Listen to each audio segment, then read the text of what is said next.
Hello everyone and welcome back to the Commander's Forge. My name is Andy Bentley and the Forge is an area for me to talk about magic, Commander, and anything else as I try and wrangle this whole mental health thing into submission.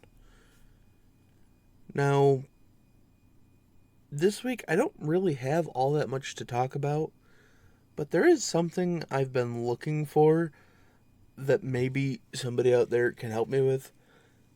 I have a Planechase deck. It's large at this point.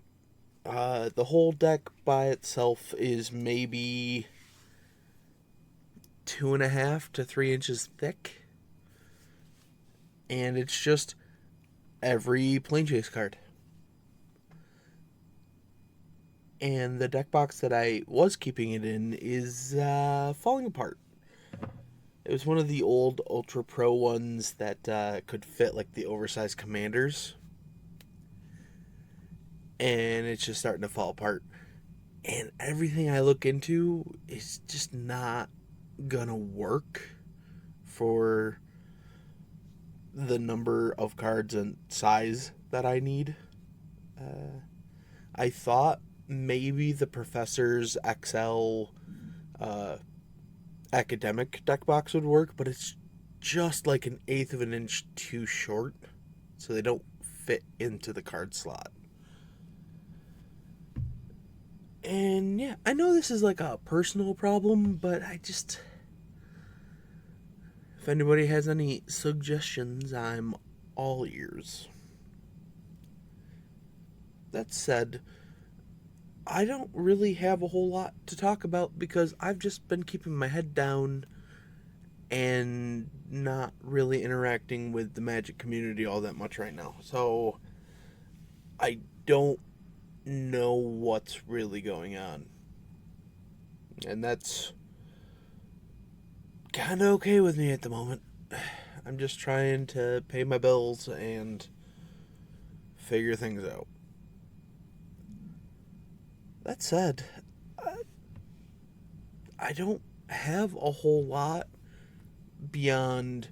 I do really want to talk about some of the Planechase cards that came out specifically with the Doctor Who decks. So yeah, I'll just piggyback that off of this.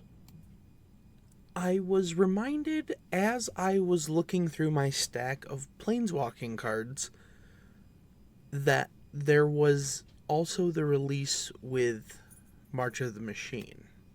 So we're just going to do a quick rundown from each of them, and yeah. We'll jump into it with the original Planechase stuff. Starting with Jund on the plane of Alara. Whenever a player casts a black, red, or green creature spell, it gains Devour 5. Whenever you roll Chaos, you make 2 1/1 red goblin creature tokens. Next up we have Grixis, also on the plane of Alara. Blue, black, and or red creature cards in your graveyard have Unearth. The Unearth cost is equal to the card's mana cost. Whenever you roll Chaos, put target creature card from a graveyard onto the battlefield under your control.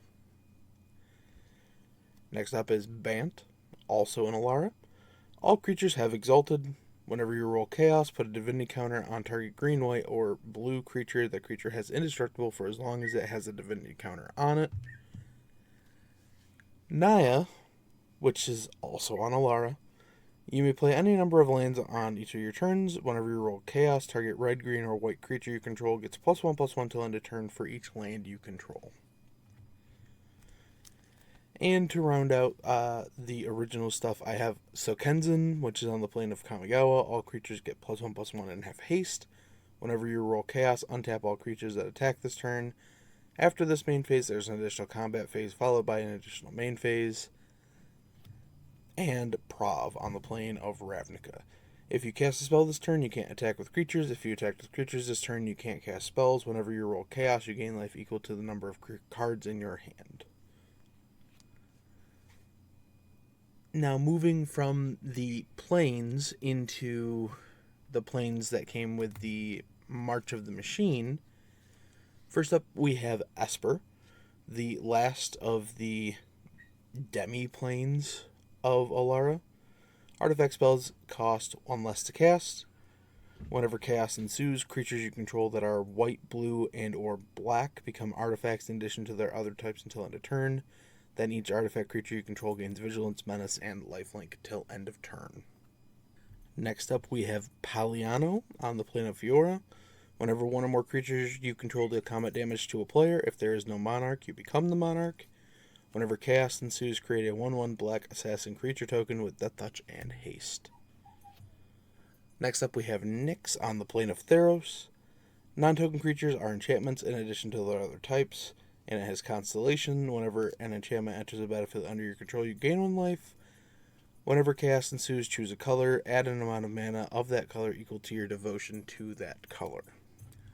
Next up is the Golden City of Araska on the plane of Ixalan. It has Ascend. Whenever one or more creatures you control deal combat damage to a player, create a treasure token, then draw a card if you have the city's blessing. Whenever chaos ensues, you may put a permanent card from your hand onto the battlefield tapped. The Great Eyrie on the plane of Tarkir. Whenever you planeswalk to the Great Eyrie and at the beginning of your upkeep, bolster 3. Whenever chaos ensues, choose up to 1 target creature you control and up to 1 target creature an opponent controls. Each of those creatures deal damage equal to its toughness to each other. And to round out the things from March of the Machine, we have Norn's Seed Core on the plane of New Phyrexia. Whenever you planeswalk to the Seed Core, chaos ensues. Whenever chaos ensues, reveal cards from the top of your planar deck until you reveal a plane card. Planeswalk to it, except don't planeswalk away from any plane. Put the rest of the revealed cards on the bottom of your planar deck in any order. So, what I like about this particular plane is when we play, we're not playing with 1 planar deck apiece. It's 1 communal deck. So when this comes up, we planeswalk to 2 different planes. We're still on the Seed Core and another plane, and then the next time we planeswalk, we choose which one we planeswalk away from. So there's always 2 active at that point. It's just, it really ups the chaos factor. And then getting into what originally I wanted to talk about with this is the Planes cards from the Doctor Who deck, which is I chose specific ones, particularly things that are on the plane of Earth and Mars and the Moon. But getting into it, we have the Antarctic Research Base on the plane of Earth. Whenever you planeswalk to the research base and at the beginning of your upkeep, investigate. Whenever chaos ensues, put X +1/+1 counters on target creature control, where X the number of artifacts you control. It becomes a plant in addition to its other types.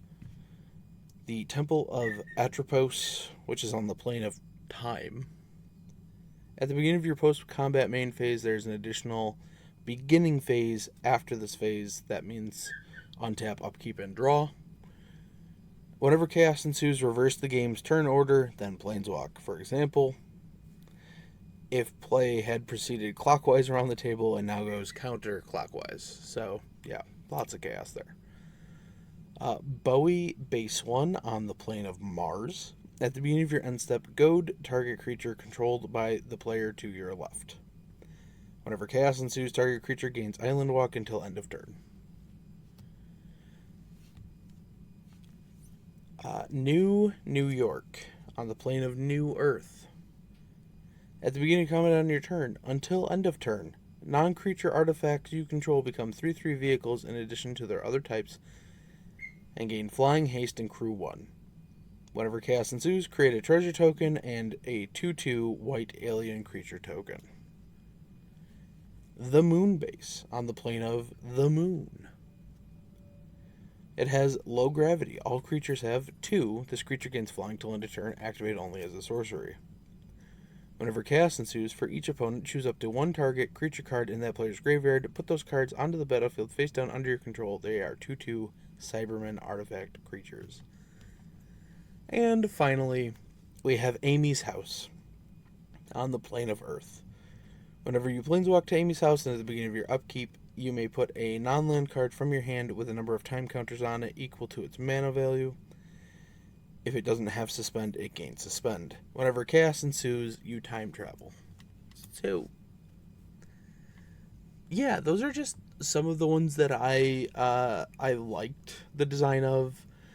Even the crazy ones that are on the plane of Earth and the Moon and Mars.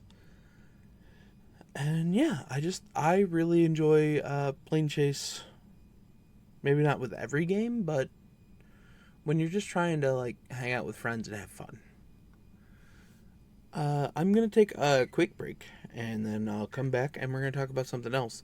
But I don't have any interim music, so for you, it's just gonna seem like a weird cut. So I'll be right back. And we're back.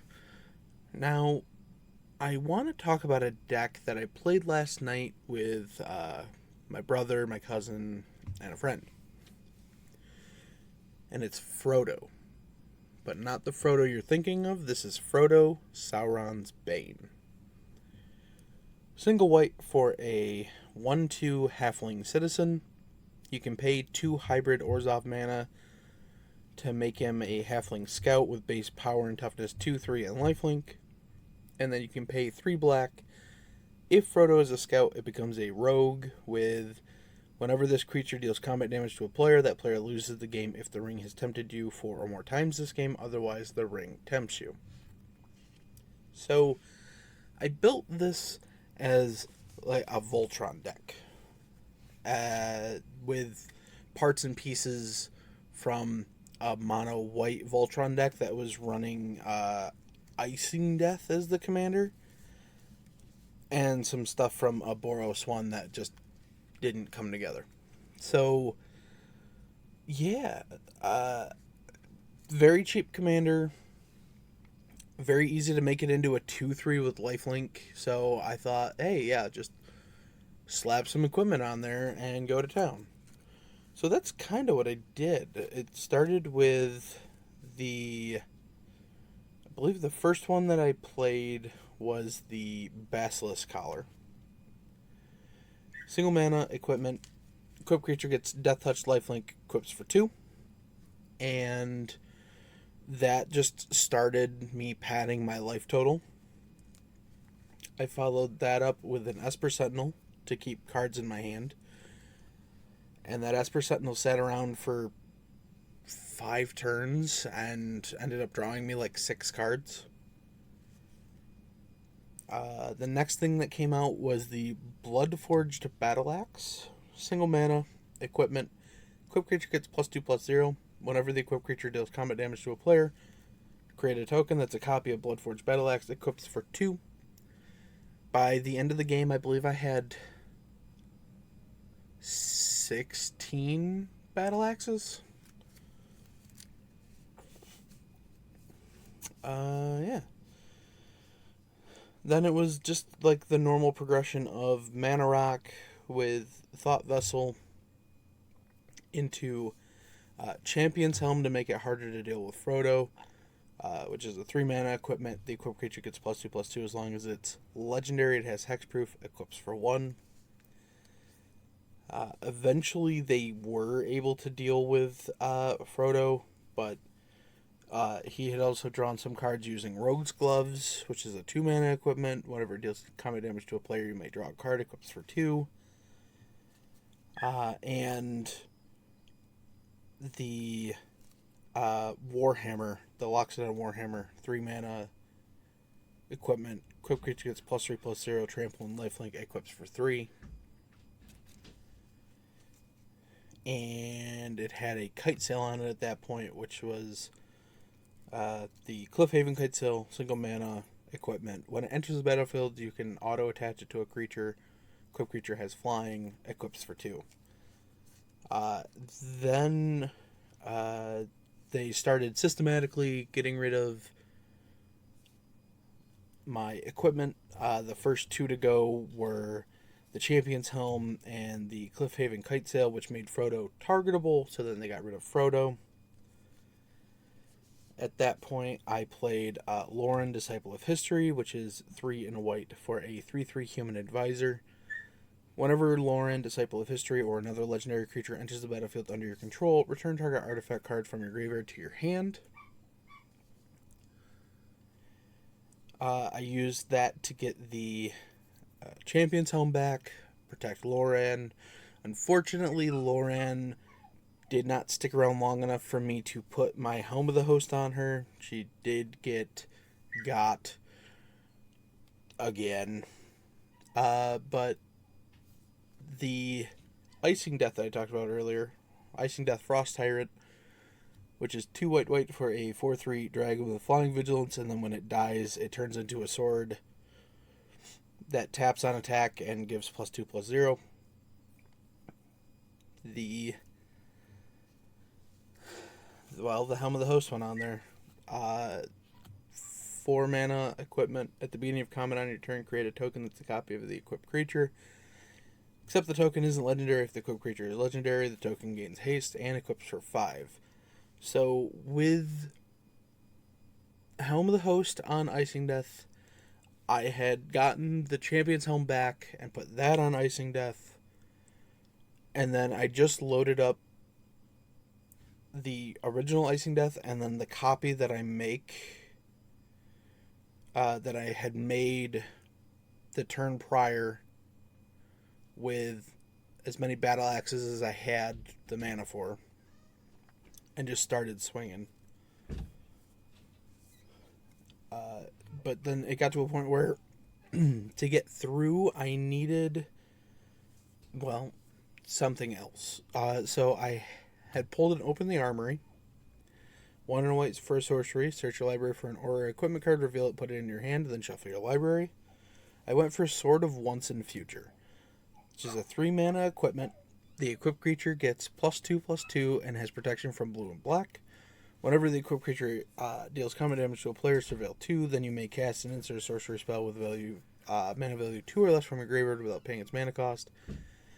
If it would go anywhere, exile it instead. Equips for 2. So, important point of order. The 2 surviving people at this point were playing white-black and white-blue. So this gave me utility against both of them.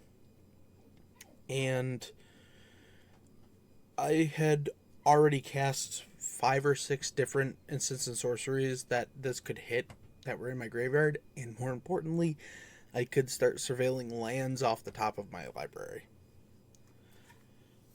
And then, it came down to me and the Orzhov player. He had wiped my board. Wiped the creature off my board. But I'm like, I have a ton of mana. Let's see what I can get. So I played a couple of creatures. Played Frodo. And I had to wait for my cousin Nate to be out because my creatures would have entered tapped. So once he went down, I was clear to play Frodo, equip as much of the stuff on there as possible. I know he had the sword and I believe 6 of the Bloodforged battle axes on there. And then I hit him with the Swifty Boots. 2 mana artifact equipment. Equipped creature has hexproof and haste and equips for 1. So yeah, I just kind of Frodo'd out of nowhere for 26, I think it was. So yeah, and that's where we're going to call it because there is 2 dogs whining at both ends of the house right now. So I will see you next time. Bye-bye.